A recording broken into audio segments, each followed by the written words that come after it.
Now, first on the news at 6, a little more than 3 months away from the presidential election, and Vice President Mike Pence spent a few hours back in his home state of Indiana. The vice president speaking at Marian University in Indianapolis, saying students need to be back in the classroom even as we continue to deal with the pandemic. RTV6's Stephanie Wade covering Vice President Pence all day. She's live with why he is saying it's time for students of all ages to return to school. Stephanie. Mark and Amanda, for about an hour, leaders discussed why it's so important to have students back at school. The vice president saying he wants to get them back in the classroom and back there this fall. How he plans on doing that, he says, is by everyone wearing one of these. Opening up our schools again is the best thing for our kids. It's also the best thing for working families, and it's the best thing for moving this state and our country forward. So it's really not a matter of if schools reopen, it's a matter of how they reopen safely.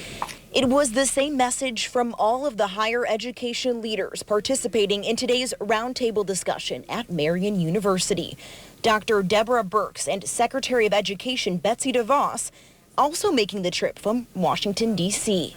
The three of us are here, Governor, to say to you and the people of Indiana, we're with you, and we're going to stay with you. The CDC just issued additional recommendations last night for schools, teachers, and parents when it comes to testing and protecting everyone. Pence emphasizing today the need to have protocols in place on every campus and students wearing masks to get back to in-person. That students fall behind dramatically in education. One study estimates that due to school closures last spring, the average student is going to begin this year roughly 35% behind in reading compared to a typical year and 50% behind in math. In fact, the National Education Association just recently stated that online learning is no substitute for in-person learning. Kids aren't meant to be alone. They're social. They need to be together with other students. And parents and their children can't be held captive to others' fears or agendas.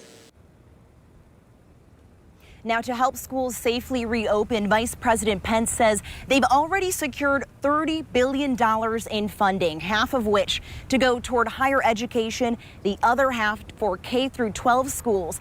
Plus, he says the White House just recently requested an additional $105 billion, again, to help schools safely reopen. Reporting live, I'm Stephanie Wade, RTV6.